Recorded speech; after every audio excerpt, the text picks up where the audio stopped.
इस पूरे जो जंगी माहौल है, इसमें भारत कहाँ खड़ा हुआ है? क्या आपको लगता है कि आपने मुझसे पिछले इंटरव्यू में ये कहा था कि पूरा एक तरह का वर्ल्ड ऑर्डर यानी कि इस दुनिया में कौन-सा देश किस स्तर पर, किस सीढ़ी में कहाँ पे खड़ा हुआ है, वो पूरे तरीके से तय होगा नए सिरे से। तो हम कहाँ खड़े हुए हैं?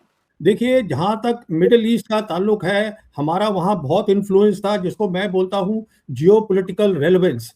हमारा इन्फ्लुएंस एकदम खत्म हो गया है और उसका ऐसा कुछ नहीं है कि ईरान हमारे साथ ताल्लुकात नहीं चाहता है। दिक्कत ये है कि हम ईरान के पास नहीं जाना चाहते, क्योंकि हम जुड़ गए हैं एकदम। हमारी पूरी आज फॉरेन पॉलिसी मैं कह सकता हूँ 100% फॉरेन पॉलिसी अब जो है अमेरिका और इज़राइल के साथ है, क्योंकि जो इज़राइल है वो एकदम जुड़ा पड़ा है अमेरिका के साथ। आज जो लड़ाई हो रही है मिडल ईस्ट में, ये अमेरिका की लड़ाई नहीं है, ये नरेंद्र मोदी जी वहां पहुंचे इज़राइल, उसी दौरान ये पूरा जंग की जो तैयारी थी वो चल रही थी। उनके लौटते ही या समझिए कि हम सांस नहीं लिया होगा उन्होंने यहाँ आते हुए, और तभी ये हमला हो गया था। खबर ये भी आई कि हमला दरअसल 1 हफ्ते पहले होना था, यानी कि जब मोदी जी वहां मौजूद थे, उस वक्त इस हमले की प्लानिंग की गई थी। इसको और इस पूरी विजिट को एक कवर की तरह इस्तेमाल किया गया, ताकि कि दुनिया और ईरान और बाकी सब लोग इस मुगालते में रहें कि देखिए यहाँ तो एक इतने बड़े देश के नेता इसे विजिट कर रहे हैं, उनका दौरा चल रहा है, तो हमला तो हो नहीं सकता। और उसी दौरान उस कवर को इस्तेमाल करके हमला कर दिया। आप मानते हैं ये बात?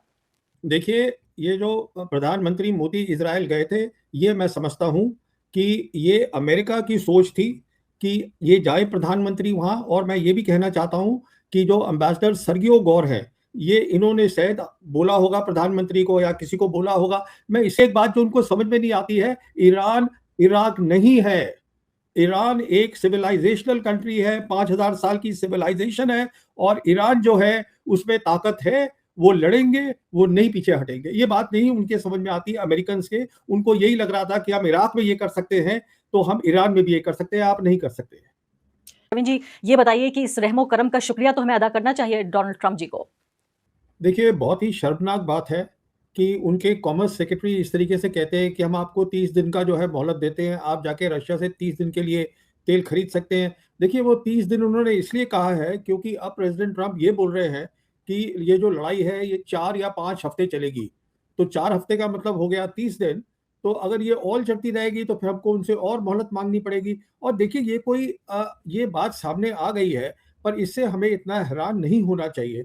और उसका कारण ये है कि इस साल का जो बजट आया था, ये अपना देश का बजट आया था, उसके अंदर जो छबहार पोर्ट है, वहाँ पर कोई भी उसके लिए बजट के लिए एलोकेशन नहीं किया गया था। तो इसके ऊपर कुछ ईरान ने टिप्पणी भी करी थी। अब देखिए, ये जो छबहार पोर्ट है, जो हम बोलते रहते हैं, हमारे लिए ये international north south transport corridor है, ये बहुत ही इंपॉर्टेंट है। और इसके ऊपर हमने ईरान के साथ 10 साल का कॉन्ट्रैक्ट किया था, जो हमने साइन किया था मार्च 2024 में। और हिंदुस्तान ने इस कॉन्ट्रैक्ट पे 3050 डॉलर मिलियन डॉलर दिए थे, जिसमें 150 मिलियन डॉलर दिए गए थे कि पोर्ट का जो इक्विपमेंट है उसको खरीदा जाए, और 2050 मिलियन डॉलर दिए गए थे कि जो वो पोर्ट है उसका आप इंफ्रास्ट्रक्चर बनाइए। अब हम चुपचाप बैठ गए हैं, क्योंकि अब अमेरिका ने हमें कह दिया है आप यहाँ से इसका इस्तेमाल मत करो, ईरान से आप तेल नहीं ले सकते। और यही कारण है कि जब प्रधानमंत्री गए थे 24 फरवरी को इज़राइल, तो इज़राइल में जो उन्होंने बात करी थी उनके प्रधानमंत्री नेतन्याहू से, तो वो थी कि किस तरीके से हम जो है India middle east Europe economic corridor को हम कैसे रिवाइव कर सके। कहने का मतलब ये है, 140 करोड़ लोगों का मुल्क है, हमारे पास आज ऑप्शंस हैं। अमेरिका दुनिया की सबसे बड़ी ताकत नहीं रहा है, और भी ताकतें हैं, मल्टीपोलर वर्ल्ड है। हम क्यों एकदम एक गुलामी के उसमें है। शर्मनाक बात है कि हम इस तरीके से गुलाम दिख रहे हैं अमेरिका के आगे। और बात सुन लीजिए, ये जो इनके डिप्टी सेक्रेटरी स्टेट आए हुए हैं इस समय, क्रिस्टर लैंडो, ये अभी रासियाना डायलॉग में थे, और वहां हम्म। उन्होंने साफ एक टूक बोला है कि ये जो ट्रेड डील हो रही है हिंदुस्तान और अमेरिका के बीच में, ये बहुत ही जरूरी है। और उन्होंने बताया कि ये ट्रेड डील ठीक चल रही है, क्योंकि ये ट्रेड डील जो है ये बेसिस बनेगा हमारे रिश्ते का। कहने का मतलब ये है कि जैसे आप सब जानते हैं, आपके व्यूअर्स, 13 फरवरी 2025 को कुछ ही हफ्ते हुए थे, ट्रंप आए थे ऑफिस में, हमारे प्रधानमंत्री वहां गए, ये जॉइंट स्टेटमेंट साइन करी गई। और उसमें ये हमने साफ कहा था कि जो ट्रेड डील है हम दोनों के देश के बीच में, वो हम 2030 तक 500 बिलियन डॉलर्स तक बायलैटरल बना देंगे। अभी जो हमारा ट्रेड है वो करीबन 139 बिलियन डॉलर्स है। कहने का मतलब ये है, हमारी ज़मीन पे आके रासियाना डायलॉग के अंदर जहाँ प्रधानमंत्री हमारे बैठे हुए हैं, वो ये कह रहे हैं कि हमारी फॉरेन पॉलिसी अमेरिका फर्स्ट है, आप ट्रेड डील करिएगा।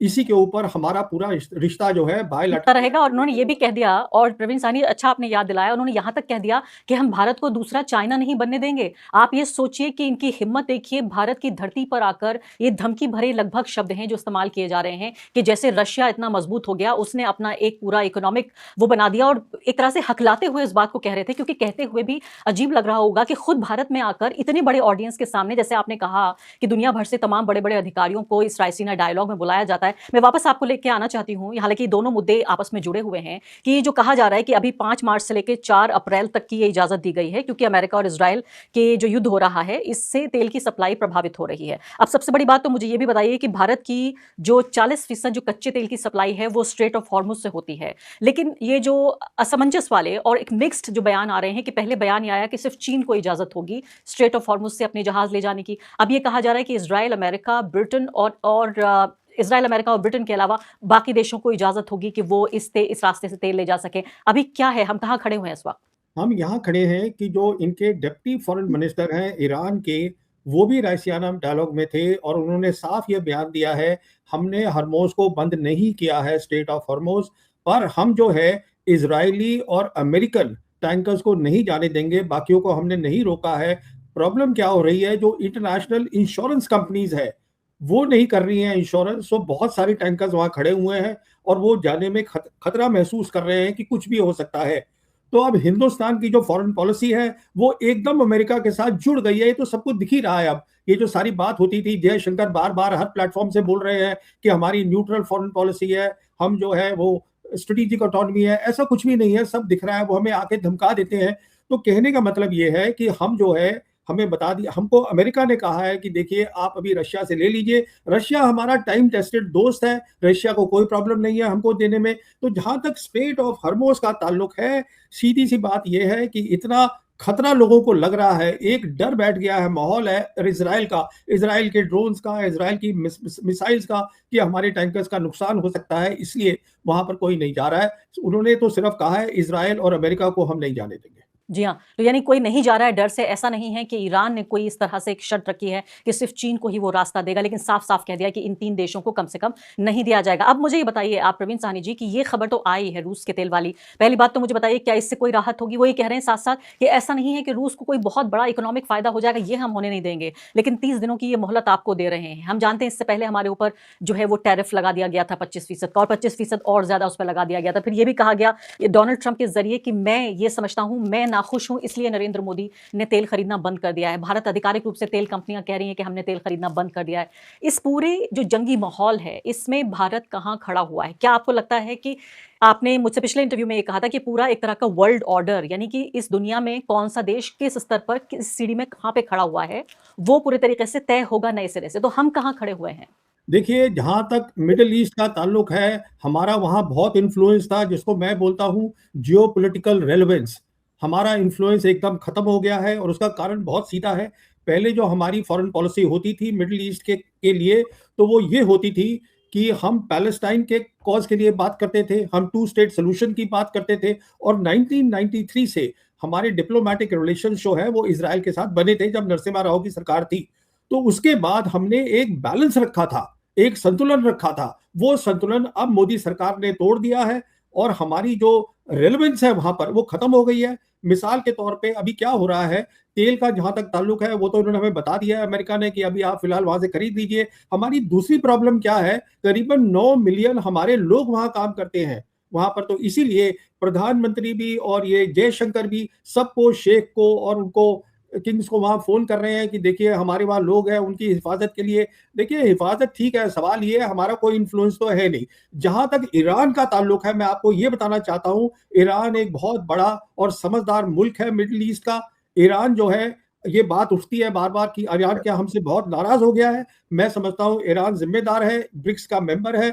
ईरान जो है उसको एक परेशानी थी, एक दुख हुआ था, क्योंकि हमारे एरिया के अंदर उनका जो वॉरशिप था उसको अमेरिकन सबमरीन ने वो खत्म कर दिया, गिरा दिया। तो वो हमसे दुख उन्होंने जाहिर किया है और खुल के किया है, पर ऐसा कुछ नहीं है कि ईरान हमारे साथ ताल्लुकात नहीं चाहता है। दिक्कत ये है कि हम ईरान के पास नहीं जाना चाहते क्योंकि हम जुड़ गए हैं एकदम। हमारी पूरी आज फॉरेन पॉलिसी मैं कह सकता हूँ 100% फॉरेन पॉलिसी अब जो है अमेरिका और इज़राइल के साथ है, क्योंकि जो इज़राइल है वो एकदम जुड़ा पड़ा है अमेरिका के साथ। आज जो लड़ाई हो रही है मिडल ईस्ट में, ये अमेरिका की लड़ाई नहीं है, ये इज़राइल की लड़ाई है जो कि अमेरिका लड़ रहा है। और इससे पहले मैं ये भी आपसे पूछ लेती हूँ, जिस पर इतना असमंजस है, कोई भी खुलकर बोलने को तैयार नहीं है, लेकिन कम से कम आपको तो मैं उन लोगों में गिनती हूँ, जो सच को सच कहते हैं, झूठ को झूठ कहते हैं, काला और सफ़ेद का भेद कर लेते हैं। मुझे ये बताइए कि तमाम तरह के, चूँकि आपने ये कह ही दिया है अब ये कि इज़राइल की वॉर है, और ये सिर्फ़ आप नहीं कह रहे हैं, वहाँ के मिलिट्री वेटरन, कल देखिए व्हाइट हाउस में क्या हंगामा हुआ, किस तरह से उन वेटरन का हाथ तोड़ दिया गया, जिन्होंने ये कहा कि ये इज़राइल की वॉर है, मैं इज़राइल की वॉर में जान नहीं दूँगा, मैं इज़राइल की ये वॉर नहीं लड़ूँगा। तो एक तरह की बगावत तो वहीं सेना में नज़र आ रही है, यूनाइटेड स्टेट्स के ही। जब नरेंद्र मोदी जी वहां पहुंचे इजराइल, उसी दौरान ये पूरा जंग की जो तैयारी थी वो चल रही थी, उनके लौटते ही या समझिए कि हम तो सांस नहीं लिया होगा उन्होंने यहां आते हुए, और तभी ये हमला हो गया था। खबर ये भी आई कि हमला दरअसल एक हफ्ते पहले होना था, यानी कि जब मोदी जी वहां मौजूद थे उस वक्त इस हमले की प्लानिंग की गई थी। इसको और इस पूरी विजिट को एक कवर की तरह इस्तेमाल किया गया, ताकि कि दुनिया और ईरान और बाकी सब लोग इस मुगालते में रहें कि देखिए यहाँ तो एक इतने बड़े देश के नेता इसे विजिट कर रहे हैं, उनका दौरा चल रहा है, तो हमला तो हो नहीं सकता, और उसी दौरान उस कवर को इस्तेमाल करके हमला कर दिया। आप मानते हैं ये बात? देखिए, ये जो प्रधानमंत्री मोदी इज़राइल गए थे, ये मैं समझता हूँ कि ये अमेरिका की सोच थी कि ये जाए प्रधानमंत्री वहाँ। और मैं ये भी कहना चाहता हूँ कि जो एम्बेसडर सर्गियो गौर है, ये इन्होंने शायद बोला होगा प्रधानमंत्री को या किसी को बोला होगा। मैं इसलिए कह रहा हूँ कि देखिए 25 फरवरी को हमारे प्रधानमंत्री गए, 22 फरवरी को अपनी क्नेसेट में जो नेतन्याहू है, उन्होंने बात कर दी हेक्सागन ऑफ अलायंस, और उसमें ये कह दिया कि अब इस हेक्सागन मतलब 6 नोड होंगे, 6 पॉइंट होंगे, उसमें 1 पॉइंट होगा इज़राइल बहुत बड़ी ताकत, 1 होगा इंडिया, और बाकी 4 का पता नहीं है क्या है। कहने का मतलब ये है कि पहले से ये बता दिया गया प्रधानमंत्री के जाने से कि देखिए साहब आप बहुत बड़े मुल्क हैं। तो उसके बाद फिर आप जानती भी हैं कि वो सेनेट के अंदर एक मेडल भी दिया गया, जिसमें जो मेडल पहली बार बनाया गया था। कहने का मतलब ये है कि प्रधानमंत्री को ये बताना था कि देखिए आप बहुत बड़े हैं, पर उनके जाने से क्या हुआ है, हमारी जो फॉरेन पॉलिसी थी, अब वो एकदम खुल के सामने आ गई है। अब जो क्योंकि जब प्रधानमंत्री वहाँ जाते हैं और खड़े होके गले मिल रहे हैं नेतन्याहू के साथ, तो उसमें अब क्या छुपा रह गया है? उसके एकदम बाद लड़ाई शुरू हो गई। जहाँ तक आपने बोला प्लानिंग लड़ाई की, मैं समझता हूँ अमेरिका को शुरू से ना अभी तक पता है कि वो कर क्या रहे हैं। जिस तरीके से उनके वो जो बोलते हैं आज की रेजिम चेंज होगा, फिर बोलते हैं इनके न्यूक्लियर वेपन्स होंगे, इस पे काफ़ी बहस चल रही है, उनकी यूएस कांग्रेस के अंदर भी हुई है बहस। तो उनका कोई ऑब्जेक्टिव नहीं है, उनको क्लैरिटी नहीं है कि हम कर क्या रहे हैं। तो जहाँ तक ईरान का ताल्लुक है, ईरान के डिप्टी फॉरेन मिनिस्टर ने हमारे रायसीना में डायलॉग में साफ बोला है, जब उनसे पूछा गया, उन्होंने ये कहा है ये लड़ाई हमने शुरू नहीं करी है, ये लड़ाई अमेरिका ने शुरू करी है, जब अमेरिका बंद करना जाएगा तो लड़ाई बंद हो जाएगी। अब सवाल ये है कि अमेरिका लड़ाई कैसे बंद करेगा? क्योंकि उसमें अमेरिका, इज़राइल, जैसे मैं आपसे पहले भी बोला था, ये पूरा मिडल ईस्ट की जियोपॉलिटिक्स बदल जाएगी और उसके साथ-साथ दुनिया की जियोपॉलिटिक्स में बहुत बड़ा असर पड़ेगा। तो अमेरिका के लिए एक बहुत बुरा संकट का टाइम मैं देखता हूँ इन टर्म्स ऑफ जियोपॉलिटिक्स। और हिंदुस्तान का तो मैं अफ़सोस इस बात का है कि हमारे पास ऑप्शंस हैं, मल्टीपोलर वर्ल्ड है, हम इस साल ब्रिक्स की प्रेसिडेंसी है हमारे पास। उसके बावजूद हम क्यों तय कर रहे हैं कि हमें अमेरिका के साथ ही खड़ा होना है? अमेरिका ठीक है, इंपॉर्टेंट कंट्री है, मैं ये नहीं कहता हूँ, पर जो हमारा संतुलन था, हम उसको क्यों संतुलन को खो रहे हैं? पूरे तरीके से, और मैं बहुत बड़ी फ़ैन नहीं हूँ टकर कार्लसन की, लेकिन मैं देख रही थी उन्होंने साफ-साफ कहा, ये बात सिर्फ़ आप नहीं कह रहे हैं प्रवीण जी, ये बात सिर्फ़ हमारे जो ज्योग्राफिकल एरिया है उसी में लोग नहीं समझ रहे हैं, पूरी दुनिया में इसको लेकर चर्चा हो रही है। उन्होंने कहा कि ये अच्छी तरह इस बात को समझ चुका है इज़राइल कि पूरी जो गज़ा की जंग हुई, जंग क्या हुई, जो नरसंहार हुआ, जिसमें हज़ारों लोगों की हत्या की गई, उसमें पब्लिक ओपिनियन बिल्कुल खिलाफ हो चुका है इज़राइल के। अमेरिका में भी खिलाफ हो चुका है, पश्चिमी दुनिया में भी खिलाफ हो चुका है। अब उसको एक ऐसा साथी चाहिए जहाँ लोगों की तादाद ज़्यादा हो और जिसको वो दोस्त कह सके, जिसके ज़रिए वो पब्लिक ओपिनियन चेंज कर सके। उन्होंने कहा कि 2 ऑप्शन हो सकते थे उसके पास, कि चाइना हो या फिर इंडिया हो, यानी इंडिया भी बड़ी आबादी वाला देश है, बड़े इन्फ्लुएंस वाला देश है, तो चाइना तो इस चक्कर में आया नहीं, लेकिन जो भारत है वो फंस गया है इस चक्कर में। नरेंद्र मोदी जी के जरिए पूरी दुनिया को ये बताना चाहता है इज़राइल कि देखिए 140 करोड़ लोग मेरे साथ हैं इस पूरी जंग में, वो मुझे सपोर्ट कर रहे हैं, फिलिस्तीन के मामले में भी, ईरान के मामले में भी, और एक ऐसा देश जहां 20 करोड़ मुसलमान रहते हैं, जो कि पूरी दुनिया में करीब दूसरे तीसरे नंबर पर हैं। तो ऐसे देश को ये बताना चाहता है इज़राइल और नेतन्याहू कि देखिए ये देश मेरे साथ है, 140 करोड़ लोग मेरे साथ हैं। मैं आपकी बात से बिल्कुल सहमत हूँ। देखिए उनकी कितना है, इज़राइल जो है 9 मिलियन लोग वहाँ रहते हैं सिर्फ, 9 मिलियन। ईरान में रहते हैं 95 मिलियन। हमारे यहाँ देखिए 1.4 बिलियन। इतने लोग हैं हमारे। हमारा एक अलग वो स्टेटस है, हमारी एक अलग ताकत है, हमारी एक अलग मार्केट है, हमारे अंदर जो हमारे लोग हैं उनमें काबिलियत है, सब कुछ है। मुझे समझ में नहीं आता कि क्या मजबूरी है, जब हमारे पास ऑप्शंस हैं, हम क्यों उनके साथ, ठीक है रिश्ते रखिए आप, रिश्ते ये नहीं है कि मोदी सरकार से पहले रिश्ते नहीं हुए थे, पहले भी रिश्ते हुए हैं हमारे उनके साथ। कहने का मतलब ये है, आज जो है इस तरीके से जुड़ जाना अमेरिका के साथ, ये मुझे बिल्कुल समझ में नहीं आता। इससे हमारा कोई फायदा नहीं होने वाला, क्योंकि अमेरिका किसी का दोस्त नहीं है। अमेरिका को पार्टनरशिप करनी नहीं आती। उसका कारण ये है, अमेरिका में एक सोच है, हमने कोल्ड वॉर जीती है जो उन्होंने जीती है, और यूनिपोलर वर्ल्ड जो था उसके अंदर उनका ये थी सोच कि हम दुनिया को कुछ भी कर दें, हम कहीं भी इसको मार दें। 2003 से आप देख लीजिए उन्होंने कितनी तबाही करी है। उन्होंने इराक पे लड़ाई करी, उसको खत्म किया, Syria, Lebanon, Libya, Somalia, Sudan, और अब ईरान। एक बात जो उनको समझ में नहीं आती है, ईरान इराक नहीं है। ईरान एक सिविलाइजेशनल कंट्री है, 5000 साल की सिविलाइजेशन है, और ईरान जो है उसमें ताकत है, वो लड़ेंगे, वो नहीं पीछे हटेंगे। ये बात नहीं उनके समझ में आती अमेरिकन के। उनको यही लग रहा था कि हम इराक में ये कर सकते हैं तो हम ईरान में भी ये कर सकते हैं, आप नहीं कर सकते। दोस्तों, जैसा कि आपने देखा कि आलमी सियासत में हौलनाकी मची हुई रही है। भारत की पोजीशन अब ख़तरे में है और ईरान की जानब से सख्त रद्द-ए-अमल की तवक्को की जा रही है। ये सूरत हाल इस बात की निशानदेही करती है कि आलमी ताकतें सिर्फ अपने मफाद में काम कर रही हैं और छोटे ममालिक के लिए हालात दिन ब दिन पेचीदा होते जा रहे हैं। आप लोगों की राय भी बहुत अहम है। नीचे कमेंट में ज़रूर बताएं कि आप क्या सोचते हैं और क्या भारत वाकई इस वक्त दबाव में है। दोस्तों, आलमी सियासत में ये लम्हे अहम हैं और हर कदम की खबर रखना ज़रूरी है।